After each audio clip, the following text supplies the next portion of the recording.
అత్యంత ప్రమాదకరమైన విషం తీసుకున్న వ్యక్తికి వైద్యులు సరైన వైద్యం అందించి ప్రాణాలను కాపాడారు.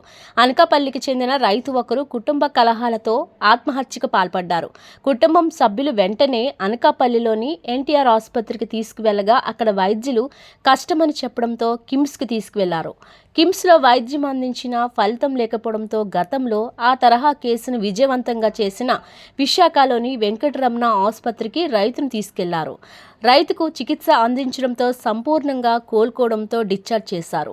ఈ సందర్భంగా ఆసుపత్రిలో జరిగిన మీడియా సమావేశంలో డాక్టర్ వాసుదేవరావు మాట్లాడుతూ కేసు వివరాలను వెల్లడించారు. ప్రమాదకరమైన గడ్డి మందు తీసుకోవడంతో రైతు కిడ్నీ, లివర్పై తీవ్ర విష ప్రభావం చూపిందన్నారు.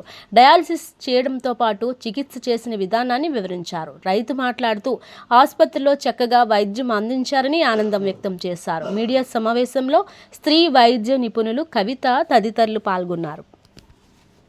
ఐఎమ్ డాక్టర్ వాసుదేవ్ అండి, MD general medicine, Shri Venkataramana hospital. తిను మన పేషెంట్ 20 days బ్యాక్ మన దగ్గర జాయిన్ అయ్యాడు. పారాక్వెట్ పాయిజనింగ్, వాడుక భాషలో చెప్పాలంటే గడ్డి మందు అంటారు. So one of the most dangerous poisons అండి. ఈ పాయిజన్ తీసుకున్న వాళ్ళు 100లో 90 మంది వరకు చనిపోయే అవకాశాలే ఉంటాయి. ఒక 10 మంది మాత్రమే బయటకు వస్తారు. So up to 90 to 93% mortality ఉంటుంది. అంత ప్రమాదకరమైన పాయిజన్ ఇది. సో ఆ పాయిజన్ తీసుకున్న తర్వాత తనకి అసలు ఏమైంది, ఎక్కడి నుంచి వచ్చాడు, ఏమైంది అన్నది పేషెంట్ మాటల్లోనే విందాం. చెప్పండి. అసలు నాది అక్షరాపురం ఉంది. అక్షరాపురం నుంచి అనకాపల్లి ఎన్టీఆర్ హాస్పిటల్కి వెళ్ళాను. ఓకే. అక్కడికి వెళ్ళిన తర్వాత నైట్ అక్కడ ట్రీట్మెంట్ చేసిన తర్వాత ఆ ట్రీట్మెంట్ బాగా చేయట్లేదు.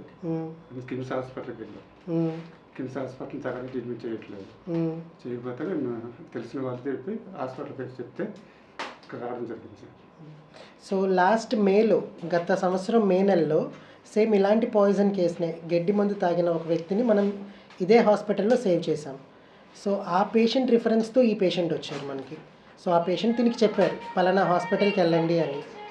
సో యాక్చువల్లీ గడ్డి మందు తీసుకుంటే దాని ఎఫెక్ట్ అన్నది లంగ్స్, లివరు, కిడ్నీ, ఈ 3 అవయవాల మీద తీవ్రంగా ఉంటుందండి. సో ఫస్ట్ ఊపిరితిత్తులు సంకోచ వ్యాకోచాలు తగ్గిపోతాయి, అంటే ఇన్ఫ్లేట్ అవ్వవు. సో అవన్నీ రిజిడ్గా అయిపోతాయి, ఫైబ్రోజ్ అయిపోతాయి. సో ఊపిరితిత్తుల్లో ఆ ప్రాబ్లం రాకుండా చూసుకోవాలి. అండ్ లివర్ ఎంజైమ్స్ అన్నీ ఎలివేట్ అయిపోతాయి, కామెర్లు వస్తుంది. సో లివర్ ప్రొటెక్షన్ చూసుకోవాలి. సేమ్ కిడ్నీ కూడా అక్యూట్ కిడ్నీ ఇంజురీ అంటారు, అంటే కిడ్నీ డ్యామేజ్ అవుతుంది. క్రియాటినిన్ అన్నది 1 ఉండాల్సింది అది 6 to 10 వరకు పెరిగిపోతుంది. సో దాన్ని మనం కంట్రోల్ చేసుకోవాల్సి వస్తుంది. సో దీన్ని రాగానే full oral ulcers, kidney problem, ఆ 2 మనకు కనిపించాయి. లివర్ ఎంజైమ్స్ బాగా ఎలివేట్ అయ్యాయి. ఒక 4 డయాలసిస్ దీనికి చేయాల్సి వచ్చింది. 4 డయాలసిస్లు చేసాం. లంగ్కి సంబంధించి సపోర్టివ్ మెడికేషన్ పెట్టాం, లివర్కి సంబంధించి సపోర్టివ్ మెడికేషన్ పెట్టాం. వీటన్నిటి వల్ల పేషెంట్ రికవరీ అన్నది మనం అనుకున్న రీతిలో 20 daysలో కంప్లీట్ నార్మల్ అయిపోయాడు. ఇప్పుడు మీ ఆరోగ్యం ఎలా ఉంది? ఇప్పుడు ఏమైనా కంప్లైంట్స్ ఉన్నాయా? అన్నం తినడంలో కానీ, ఊపిరి తీసుకోవడంలో కానీ పాస్క్ అంతా బాగానే అవుతుంది కదా. సో కిడ్నీ, లివర్, ఊపిరితిత్తులు ఈ 3 నార్మలైజ్ అయిన తర్వాత ఈరోజు మనం పేషెంట్ని డిశ్చార్జ్ పెడుతున్నామండి. ఈరోజు 20వ రోజు. ఈరోజు మనం డిశ్చార్జ్ చేస్తున్నాం పేషెంట్ని.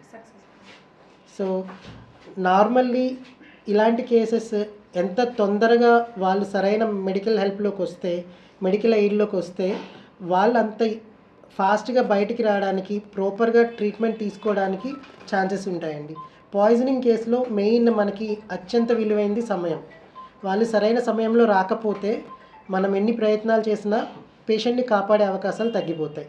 సో ఫస్ట్ వాళ్ళు ఇనీషియల్గా ఎన్టీఆర్ హాస్పిటల్ అనకాపల్లికి వెళ్ళారు, తర్వాత కిమ్స్కి వెళ్ళారు. వాళ్ళు బేసిక్ ట్రీట్మెంట్ అంటే గ్యాస్ట్రిక్ లావేస్, స్టమక్ వాష్ అంటాం, అవన్నీ వాళ్ళు చేశారు. కానీ ఎప్పుడైతే మోర్టాలిటీ ఎక్కువ ఉంటుంది, మేము తీసుకోమని చెప్పారో దెన్ వాళ్ళు మన దగ్గరికి రావడం జరిగింది. సో 2 days తర్వాత మనం ఇమ్యూనో సప్రెషన్ చేసాం, అంటే ఏదైతే బాడీలో యాక్టివ్గా ఉంటుందో దాన్ని సప్రెస్ చేసేసాం. సైక్లోఫాస్ఫమైడ్ అని ఒక ఇమ్యూనో సప్రెసెంట్ డ్రగ్ ఇచ్చి, తర్వాత స్టెరాయిడ్స్ ఇచ్చి ఇమ్యూనో సప్రెషన్లోకి తీసుకెళ్ళాం పేషెంట్ని. సో దట్ వ్యాధి అంత యాక్టివ్గా లేకుండా మనకు కొంచెం టైం దొరికింది.